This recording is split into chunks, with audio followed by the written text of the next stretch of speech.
Good morning दोस्तों। मैं BK Singh आप सभी को अपने YouTube चैनल पर स्वागत करता हूं। मैं हूं बीके सिंह और आज मैं क्लास 10th के केमिस्ट्री का तीसरा भाग लेकर के उपस्थित हूं। आज का टॉपिक है टाइप्स ऑफ केमिकल रिएक्शन। यदि आप लोग मेरे चैनल पर पहली बार हैं तो चैनल को सब्सक्राइब करें, बेल आइकन को दबाएं, वीडियो को लाइक करें और शेयर करें। तो चलिए अब हम बिना देर किए हुए आप लोगों को टाइप्स ऑफ केमिकल रिएक्शन मैं शुरू करता हूं। Types of chemical reaction, types of, ये तीसरा भाग है, भाग 3। यह पहला चैप्टर का तीसरा भाग है। इसमें मैं पिछला वीडियो में 2 केमिकल रिएक्शन बता चुका हूं, combination reaction and decomposition reaction. तो चलिए आज का ये तीसरा इसमें पढ़ाएंगे। तीसरा टाइप्स, 2 टाइप्स पढ़ा चुके हैं। तीसरा है विद्युत अपघटन अभिक्रिया, इलेक्ट्रोलिसिस रिएक्शन, इसको कहते हैं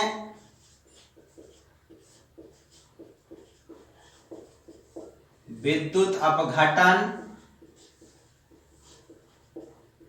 अभिक्रिया। तो विद्युत अपघटन अभिक्रिया क्या है? यह बहुत ही इंपॉर्टेंट चीज है, इसे जानना जरूरी है क्योंकि यह क्वेश्चन बार बार परीक्षा में पूछा जाता है। इसकी परिभाषा होती है कि जब किसी धातु के लवण में विद्युत धारा प्रवाहित की जाती है तो धातु का लवण विघटित हो जाता है, जिसमें धातु कैथोड पर और अधातु एनोड पर मुक्त होता है। यह अभिक्रिया विद्युत अपघटन अभिक्रिया कहलाता है। फिर से समझेंगे कि जब धातु के लवण में यानी उसके द्रवित अवस्था में विद्युत धारा प्रवाहित की जाती है तो वह धातु के लवण विखंडित हो जाता है, जिसमें धातु कैथोड पर और अधातु एनोड पर मुक्त होता है। यह अभिक्रिया विद्युत अपघटन अभिक्रिया कहलाता है। तो यहां पर एक उदाहरण हम देते हैं कि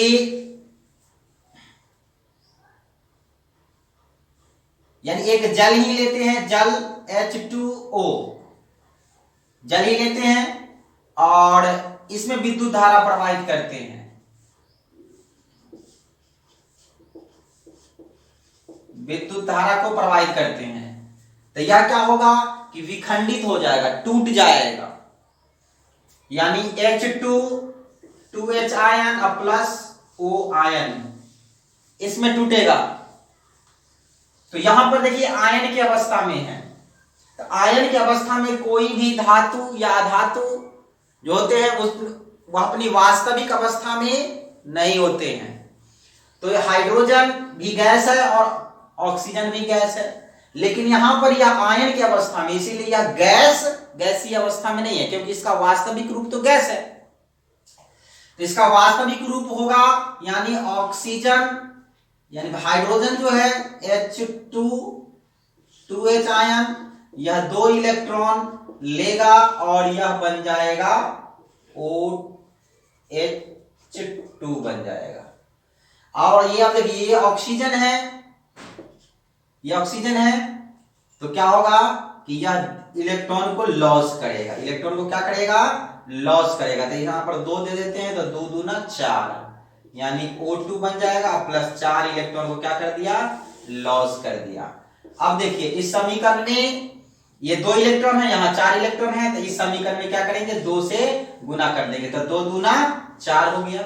अब इसको करिए तो 2 दूना 4 यानी 4H आयन अब plus 2O minus 2 ion sign of arrow, इसमें भी 2 से गुना करें 2H2 अब प्लस O2, यानी आप इस समीकरण को लिख सकते हैं H 4H2 2H2O sign of arrow 2H2 plus O2। अब यहां पर देखिए, यहां पर इलेक्ट्रॉन ये ग्रहण किया है और ये यहां पर इलेक्ट्रॉन ये लॉस किया है। तो यह जो है सो यह होता है कैथोड पर, कैथोड। और ये जो प्रक्रिया होती है वह होती है एनोड पर। तो बराबर कई बार परीक्षा में पूछा भी जाता है कि जब धातु के लवण से धारा प्रवाहित की जाती है तो धातु कहां मुक्त होता है या अधातु कहां मुक्त होता है। तो धातु हमेशा कैथोड पर मुक्त होता है और अधातु हमेशा एनोड पर मुक्त होता है, ये याद रखिएगा। चलिए एक ये हुआ, इसको आप लिखिए। मैं दूसरा एग्जांपल देता हूं।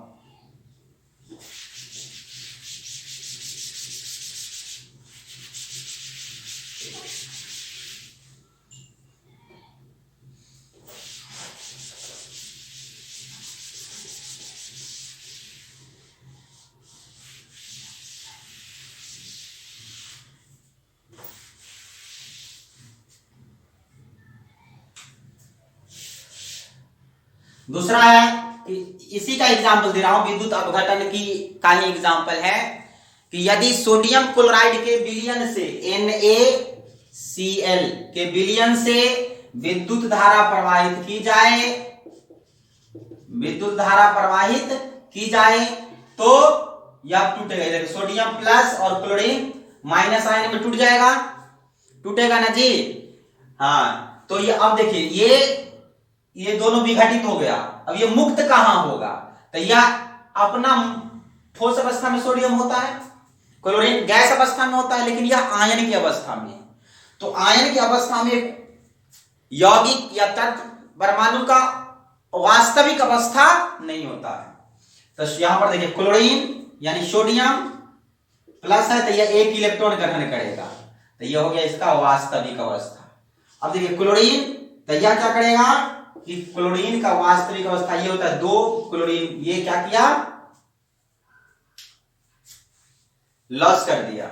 अब देखिए यहां पर एक इलेक्ट्रॉन है, यहां 2 इलेक्ट्रॉन है, इसमें क्या करेंगे 2 से गुना कर देंगे।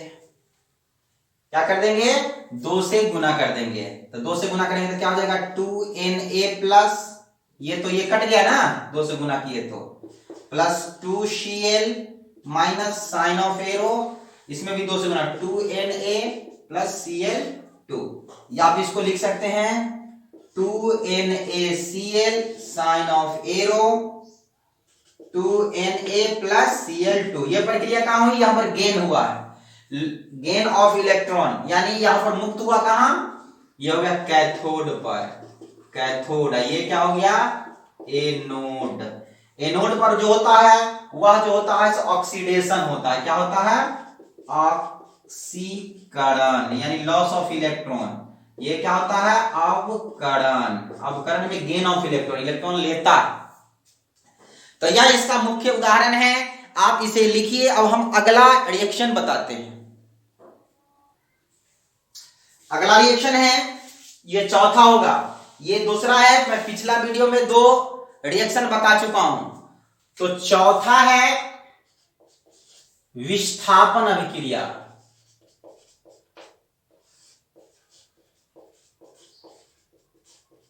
विस्थापन अभिक्रिया, इसको कहा जाता है डिस्प्लेसमेंट रिएक्शन।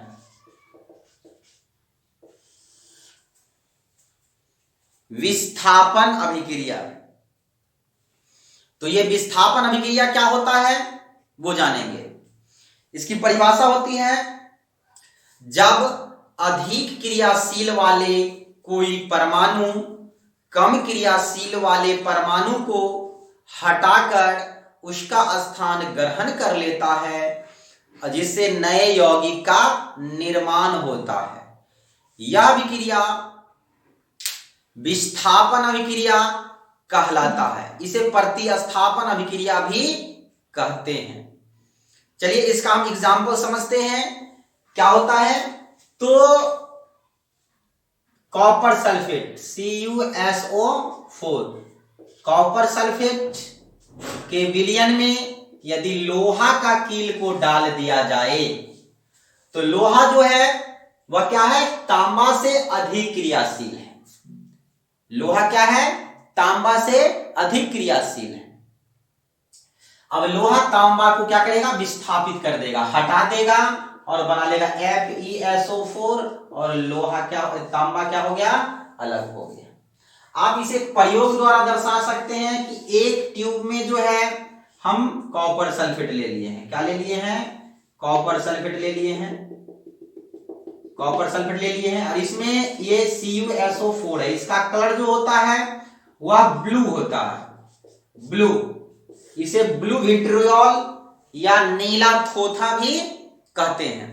यदि इसमें एक लोहे के कील को डाल दिया जाए, लोहे के कील आयरन को डाल दिया जाए तो इसे रिएक्ट करेगा और कुछ घंटों बाद इसके पेंदी में जो है यह कॉपर जमा हो जाएगा और विलयन जो है ब्लू से क्या हो जाएगा, FeSO4 इसका ग्रीन हो जाएगा, ग्रीन कलर इसका हो जाएगा। तो ये जो होता है इसे ब्लू होता है, ये ब्लू विट्रियोल, और ये जो होता है ग्रीन विट्रियोल भी कहलाता है। तो यह अभिक्रिया जो है तो क्या कहलाएगा, विस्थापन अभिक्रिया। एक और बात, यहां पर इससे अधिक क्रियाशील CuSO4 में यदि हम चांदी या सोना का कील डाल दे तो ये क्या होगा, नॉट रिएक्ट, नॉट रिएक्ट, ये रिएक्शन नहीं करेगा। क्यों, क्योंकि तांबा से सोना और चांदी कम क्रियाशील है, क्योंकि इससे अधिक क्रियाशील वाले यौगिक तत्व आएंगे तभी यह विस्थापित होगा। कोई भी आदमी भी जो है, जब कोई पावरफुल आदमी आएगा तभी वो अपने स्थान से विस्थापित होगा, कमजोर आदमी आएगा तो वह विस्थापित नहीं होगा। तो ये आपका विस्थापन अभिक्रिया हुआ, ये सबसे बहुत ही इंपॉर्टेंट चीज है, इसे आप लिखिए। अगला रिएक्शन है पांचवा है द्विविस्थापन अभिक्रिया। द्विविस्थापन अभिक्रिया, इसको कहा जाता है double displacement reaction, displacement reaction, double displacement reaction, इसको कहते हैं द्विविस्थापन अभिक्रिया। चलिए इसका परिभाषा आप लोग लिखेंगे कि जब दो यौगिक अपने आयनों का आदान प्रदान कर एक नए भिन्न गुण वाले यौगिक का निर्माण करता है उसे द्विविस्थापन अभिक्रिया कहते हैं।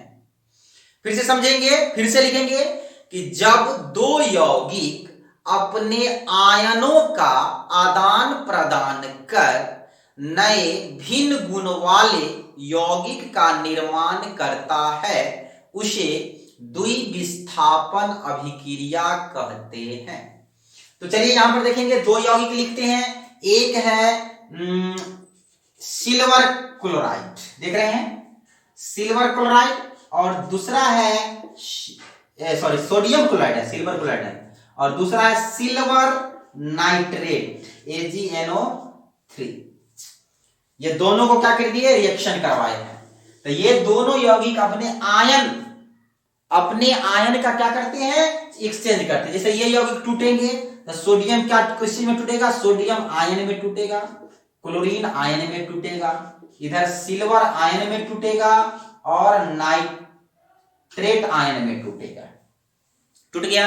अब दोनों यौगिक अपने आयनों का क्या करेंगे, आदान प्रदान करेंगे, यानी इसका माइनस वाला वो ले लेगा और उसका माइनस वाला ये ले लेगा।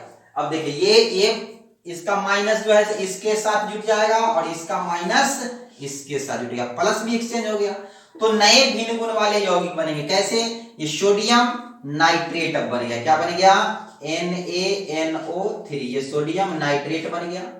अब प्लस क्या बन गया, सिल्वर क्लोराइड बन गया AgCl, ये अवक्षेप के रूप में बन गया। तो ये इस प्रकार की अभिक्रिया जो हुई वह कहलाएंगे द्विविस्थापन अभिक्रिया। तो चलिए आप इसको लिखिए। अब हम अगला छठा रिएक्शन बताते हैं। चलिए अब हम छठा रिएक्शन में बताते हैं, 6 नंबर का रिएक्शन है उदासीनीकरण अभिक्रिया।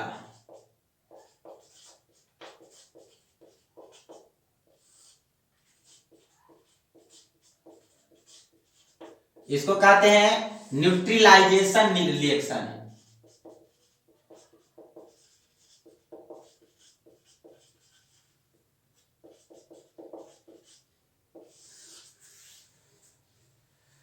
उदासीनीकरण अभिक्रिया, ये क्या होता है कि जब अम्ल और क्षार मिलकर उदासीन लवण बनाता है तो उसे उदासीनीकरण अभिक्रिया कहते हैं।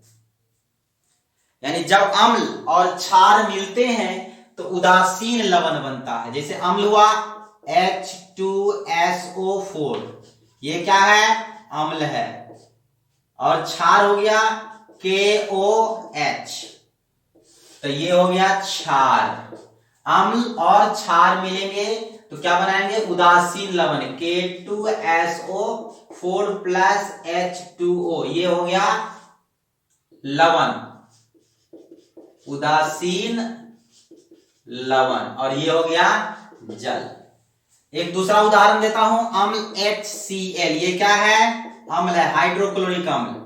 NaOH, ये क्या है, क्षार, सोडियम हाइड्रोक्साइड इसका नाम है, और ये बन गया सोडियम हाइड्रोक्साइड, और HCl मिलकर के बनेगा NaCl, ये क्या हो गया, लवण, और ये H2O, ये क्या हो गया, जल। तो इस प्रकार का अभिक्रिया जो है कहलाता है उदासीनीकरण अभिक्रिया, जिसमें अम्ल और क्षार मिलकर के उदासीन लवण बनाते हैं।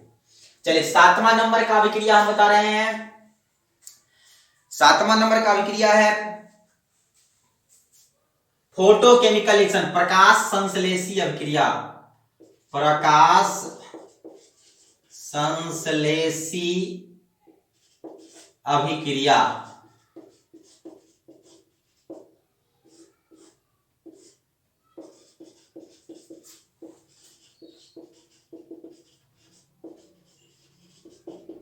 फोटोकेमिकल रिएक्शन, यहां पर बताएंगे इसकी परिभाषा होती है वैसी रासायनिक अभिक्रिया जो प्रकाश की उपस्थिति में संपन्न होती है उसे प्रकाश संश्लेषी अभिक्रिया कहते हैं। फिर से समझे, वैसी रासायनिक अभिक्रिया जो प्रकाश की उपस्थिति में संपन्न होती है उसे प्रकाश संश्लेषी अभिक्रिया कहते हैं।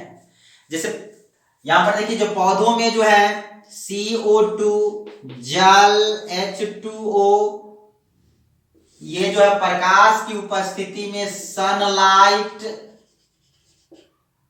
और क्लोरोफिल की उपस्थिति में जो है यह बनता है कार्बोहाइड्रेट C6H12O6, ये है कार्बोहाइड्रेट। इसको हम क्या कहते हैं, ग्लूकोज कहते हैं, और बनता है ऑक्सीजन और बनता है जल। चलिए इसको हम समीकरण को संतुलन कर देते हैं। तो ये इस प्रकार की अभिक्रिया जो है वह कहलाता है प्रकाश संश्लेषी अभिक्रिया। चलिए अगला हम बताते हैं आप लोगों को, अगला एग्जांपल देते हैं, H2 प्लस Cl2, या प्रकाश की उपस्थिति में, प्रकाश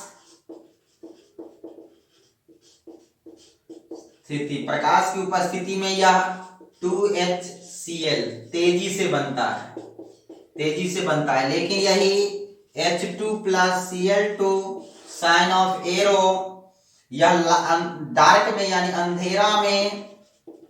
अंधेरा में 2HCl एकदम धीरे धीरे बनता है, धीरे, समझे, यह अभिक्रिया होते ही नहीं है। तो यह अभिक्रिया भी क्या होती है, प्रकाश संश्लेषी अभिक्रिया कहलाता है। चलिए अब हम आगे की ओर बढ़ते हैं। 7 रिएक्शन हो चुका है, 8वां रिएक्शन की, और इसको हम मिटाते हैं। आप लोग लिखिए।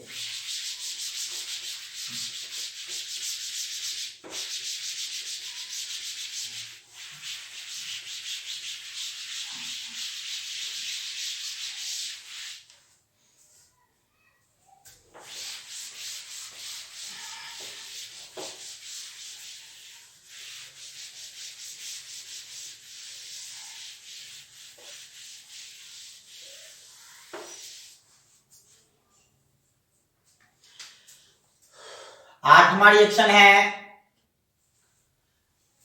आप लोगों को ऊष्माक्षेपी अभिक्रिया, उसको कहते हैं एक्सोथर्मिक रिएक्शन। ऊष्माक्षेपी अभिक्रिया वैसी रासायनिक अभिक्रिया जिसमें ऊष्मा का उत्सर्जन होता है, उसे ऊष्माक्षेपी अभिक्रिया कहते हैं। फिर से लिख सकते हैं, वैसी रासायनिक अभिक्रिया जिसमें ऊष्मा का उत्सर्जन होता है, उसे ऊष्माक्षेपी अभिक्रिया कहते हैं। देखेंगे जैसे C+O2, sign of arrow CO2, यानी ये कोयला है। कार्बन को जब जलाते हैं, गर्म करते हैं, तो इसमें ऊष्मा बहुत मात्रा में निकलती है। ऊष्मा प्लस ऊर्जा, प्रकाश भी थोड़ा निकलता है। तो यह जो हो गया सो ऊष्माक्षेपी अभिक्रिया हो गया। समझे? फिर से समझेंगे, वैसी रासायनिक अभिक्रिया जिसमें ऊष्मा का उत्सर्जन होता है, ऊष्माक्षेपी अभिक्रिया कहलाता है। आगे की ओर 9वां रिएक्शन देखिए, इंडोथर्मिक रिएक्शन। इंडोथर्मिक रिएक्शन इसको कहा जाता है ऊष्मा शोषी अभिक्रिया। यानी इसकी परिभाषा होगी, वैसी रासायनिक अभिक्रिया जिसमें ऊष्मा का अवशोषण होता है, ऊष्मा शोषी अभिक्रिया कहलाता है। ऊपर वाले में वैसी रासायनिक अभिक्रिया जिसमें ऊष्मा का उत्सर्जन होता है, ऊष्माक्षेपी कहलाता है। वैसी रासायनिक अभिक्रिया जिसमें ऊष्मा का अवशोषण होता है, ऊष्मा शोषी अभिक्रिया कहलाता है। यहां पर देखिए, जैसे नाइट्रोजन और हाइड्रोजन, इसको मिलने से जो है सो बनता है अमोनिया, NH3, H2NH3। ये अमोनिया जो है यह बनता है, ये उत्प्रेरक। तो इसमें ऊष्मा का अवशोषण होता है। ऊष्मा का क्या होता है? अवशोषण होता है। ये ऊष्मा को अवशोषित करती है, तब ये बनती है। यहाँ पर प्लस का मतलब उत्सर्जन है, माइनस का मतलब अवशोषण। तो ऊष्मा ऊर्जा का ये क्या करता है? अवशोषण। ऊष्मा ऊर्जा का ये अवशोषण करता है, नाइट्रोजन और हाइड्रोजन मिलके, तब क्या बनता है? अमोनिया बनता है। तो यहाँ पर अवशोषण हुआ, तो ऊष्मा का अवशोषण ऊष्मा शोषी अभिक्रिया, ऊष्मा का उत्सर्जन ऊष्माक्षेपी अभिक्रिया। चलिए अगला है 10वां नंबर है अवक्षेपण अभिक्रिया। अवक्षेपण अभिक्रिया इसको कहा जाता है डिस्ट्रिप्शन रिएक्शन। डिस्ट्रिप्शन रिएक्शन यानी अवक्षेपण अभिक्रिया। तो वैसी रासायनिक अभिक्रिया, इसकी परिभाषा होती है, वैसी रासायनिक अभिक्रिया जिसमें अभिक्रिया के फलस्वरूप अवक्षेप बनते हैं और वह विलयन से पृथक हो जाते हैं, उसे उस अवक्षेपण अभिक्रिया कहते हैं। यानी अवक्षेप जो होता है वह ठोस होता है, उसके बाद क्या होता है कि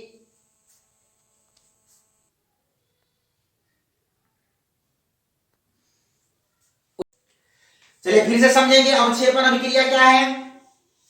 वैसी रासायनिक अभिक्रिया जिसमें अभिक्रिया के फलस्वरूप अवक्षेप बनते हैं और वह विलयन से पृथक हो जाते हैं, ऐसी अभिक्रिया अवक्षेपण अभिक्रिया कहलाता है।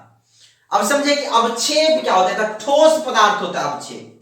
जैसे कि हम अभी एक दो उदाहरण लिखाए हैं, उसमें भी अवक्षेपण अभिक्रिया है। जैसे यहां पर देखिए लोहा जो है CuSO4 के साथ अभिक्रिया करता है तो बनाता है FeSO4 प्लस Cu।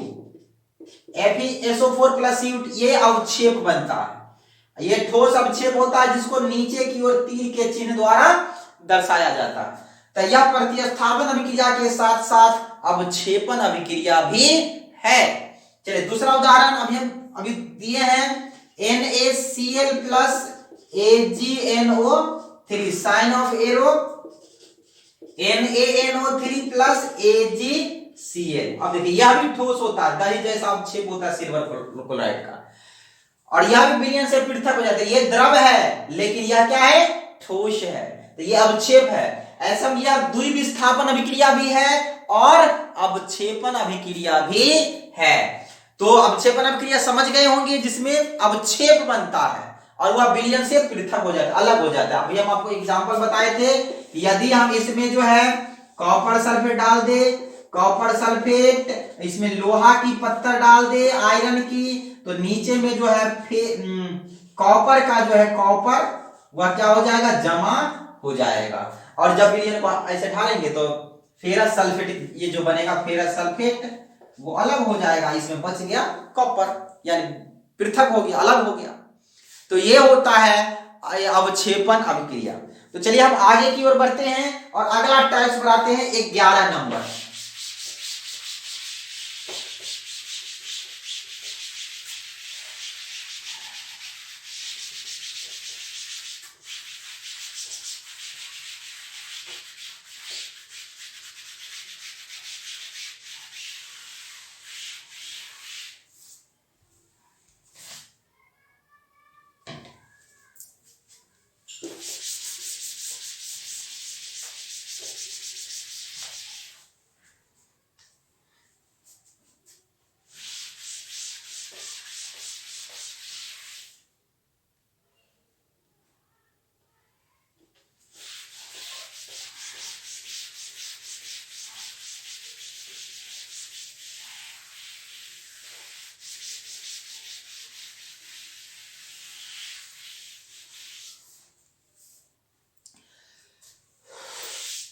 चलिए अब 11 नंबर का जो रिएक्शन है वह है ऑक्सीडेशन रिएक्शन।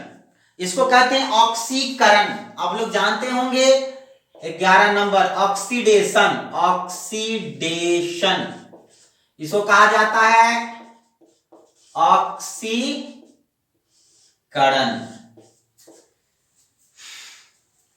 इसका परिभाषा होता है, इसकी कई परिभाषाएं होती है।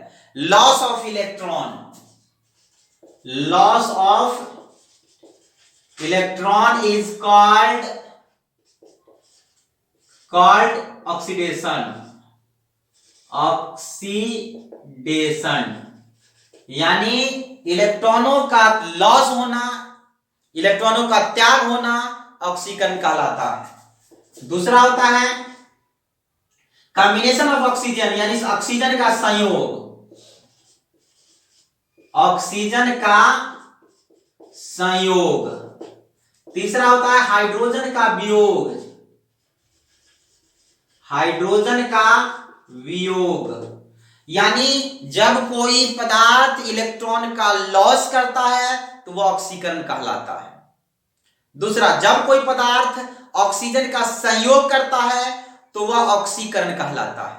तीसरा, जब कोई पदार्थ हाइड्रोजन का वियोग करता है तो वह ऑक्सीकरण कहलाता है। यानी तीन तीन परिभाषाएं आपके सामने में लिखा हुआ है।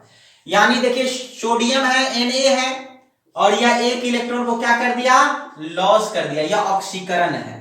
ये एल्युमिनियम है Al+3 या 3 इलेक्ट्रॉन का लॉस कर दिया, यह ऑक्सीकरण है। मैग्नीशियम है, यह 2 इलेक्ट्रॉन का लॉस कर दिया, यह क्या है, ऑक्सीकरण है। समझे। चलिए दूसरा एग्जांपल, ऑक्सीजन का संयोग, जब कार्बन ऑक्सीजन के साथ संयोग करेगा तो बनाएगा कार्बन डाइऑक्साइड, यह ऑक्सीडेशन है। समझे। अब देखिए यहां पर सल्फर ऑक्सीजन के साथ अभिक्रिया करेगा, सल्फर डाइऑक्साइड बनेगा, सल्फर डाइऑक्साइड फिर ऑक्सीजन के साथ अभिक्रिया करेगा, सल्फर ट्राइऑक्साइड बनाएगा। तो दिस इज ऑक्सीडेशन, ये क्या है, ऑक्सीकरण है। समझे। तीसरा एग्जांपल है कि 2HCl, यह जो है H2 अलग और Cl2 अलग हो गया, यह जो है यह ऑक्सीडेशन है। क्या है, ऑक्सीडेशन है। समझे। तो बहुत सारे ये एग्जांपल मैंने दे चुका हूं ऑक्सीकरण का। इसकी परिभाषा होती है, लिखेंगे, जब कोई पदार्थ ऑक्सीजन का संयोग करता है तो उसका ऑक्सीकरण कहलाता है। यह पहला परिभाषा। दूसरा, जब कोई पदार्थ हाइड्रोजन का वियोग करता है तो उसका ऑक्सीकरण कहलाता है। तीसरा, जब कोई पदार्थ इलेक्ट्रॉन का त्याग करता है तो उसका ऑक्सीकरण कहलाता है। तीन तीन परिभाषाएं हो गई। ये इसका एग्जाम्पल है, आप लोग लिखिए। 12 नंबर रिएक्शन है आपको, 12 नंबर है रिडक्शन। रिडक्शन इसको कहते हैं अवकरण। बस इसका ऑपोजिट जो होता है वह अवकरण होता है। इसमें क्या हुआ है, loss of electron is called oxidation. तो यहां पर क्या हो जाएगा, gain of electron is called reduction, यानी gain of electron is called reduction. दूसरा, ऑक्सीजन का संयोग, तो यहां पर लिखेंगे हाइड्रोजन का संयोग होना। तीसरा, यहां पर क्या, हाइड्रोजन का वियोग, तो यहां पर लिखेंगे ऑक्सीजन, ऑक्सीजन का वियोग होना। यानी तीन तीन परिभाषा इसका भी, बस उल्टा अपोजिट होता है। ऑक्सीकरण का अपोजिट क्या होता है, रिडक्शन होता है। यानी जब कोई पदार्थ, फिर से मिलेंगे, जब कोई पदार्थ इलेक्ट्रॉन का ग्रहण करता है, गेन करता है, तो उसका अवकरण होता है। दूसरा, जब कोई पदार्थ हाइड्रोजन का संयोग करता है तो उसका ऑक्सीकरण होता है। जब कोई, चौथा, तीसरा, जब कोई पदार्थ हाइड्रोजन ऑक्सीजन का वियोग करता है तो उसका अवकरण होता है। एग्जाम्पल यहां पर देखेंगे, क्लोरीन Cl, ये जो है एक इलेक्ट्रॉन लॉस गेन कर लिया तो ये हो गया Cl माइनस, ये इसका क्या हो गया, अवकरण। ऑक्सीजन, ये 2 इलेक्ट्रॉन गेन किया, माइनस। समझे। उसी प्रकार नाइट्रोजन, ये 3 इलेक्ट्रॉन को गेन किया तो N माइनस, यानी इलेक्ट्रॉन लिया तो माइनस, दिया तो प्लस। तो ये क्या हो गया, ये हो गया इसका अवकरण। अब दूसरा एग्जांपल देता हूं, हाइड्रोजन का H2 प्लस Cl2, ये क्या बन गया, 2HCl, यह क्या हो गया, अवकरण हो गया। अब देखिए यहां पर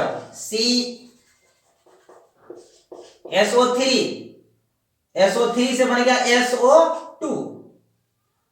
SO2 बन गया प्लस O2, ऑक्सीजन अलग हो गया ना, तो ये हो गया अवकरण। ये अवकरण हो गया, ये ऑक्सीकरण हो गया। आप इसे उतारिए या स्क्रीनशॉट लीजिए।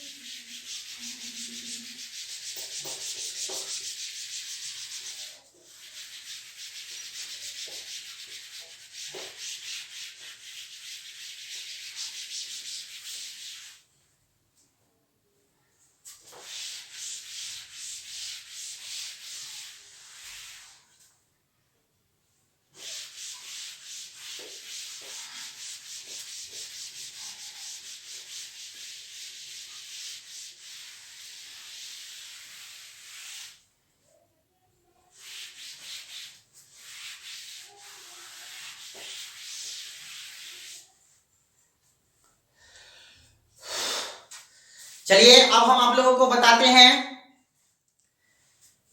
अगला है, लास्ट ही होगा यह इस चैप्टर का केमिकल रिएक्शन में, रेडॉक्स रिएक्शन। यह 13 नंबर का है, रेडॉक्स रिएक्शन।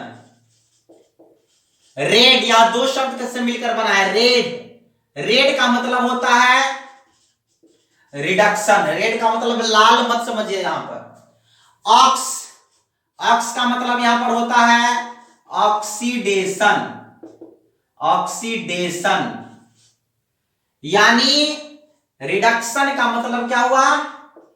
अवकरण। ऑक्सीडेशन का मतलब क्या हुआ?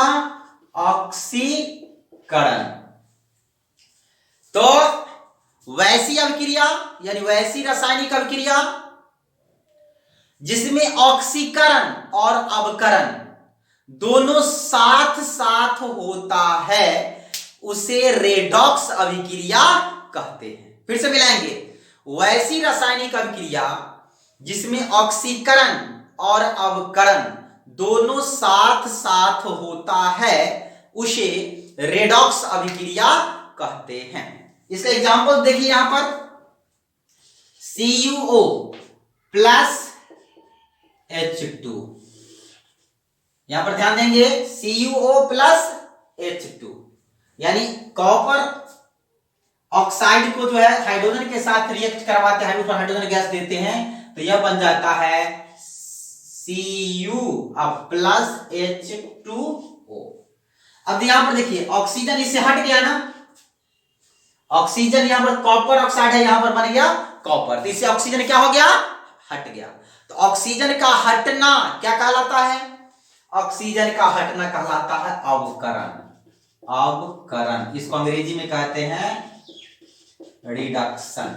समझे? अब देखिए यहां पर ये बेचारा अकेले हाइड्रोजन और इसके साथ H2 बन गया, अर्थात इसमें ऑक्सीजन आके क्या हो गया? जुट गया। तो ऑक्सीजन का जुटना क्या कहलाता है? ऑक्सीजन का जुटना कहलाता है ऑक्सीकरण। क्या कहलाता है? ऑक्सीकरण। इसको अंग्रेजी में कहते हैं ऑक्सीडेशन। देखिए एक ही अभिक्रिया हम लिखे हैं, इसमें ऑक्सीकरण भी हो रही है और अवकरण भी हो रही है, इसीलिए इस अभिक्रिया को क्या कहेंगे? Redox reaction. रेडॉक्स रिएक्शन कहेंगे। कोई दिक्कत नहीं है। दूसरा एग्जांपल, H2S हाइड्रोजन सल्फाइड में ऑक्सीजन गैस क्या करते हैं? देते हैं, तो ये क्या बन जाएगा? एक सल्फर अलग हो जाएगा। क्या हो जाएगा? सल्फर अलग हो गया, सल्फर अलग हो गया और जल अलग, जल बन गया। अब यहां पर देखिए कहां पर वो ऑक्सीडेशन है, H2S। यहां पर देखिए H2S हाइड्रोजन हट गया, H2S है, अब यहां पर S बच गया, तो इससे हाइड्रोजन क्या हो गया? वियोग हो गया। तो हाइड्रोजन का हटना, हाइड्रोजन का हटना क्या कहलाता है? हाइड्रोजन का हटना कहलाता है ऑक्सीकरण। ऑक्सीकरण इसको कहते हैं ऑक्सीडेशन। समझे? इसको क्या कहते हैं? ऑक्सीडेशन। अब देखिए, अब ये ऑक्सीजन बेचारा अकेले है और ऑक्सीजन से आकर के बन गया H2, यानी इसमें ऑक्सीजन तो है ये, तो क्या आकर जुटा?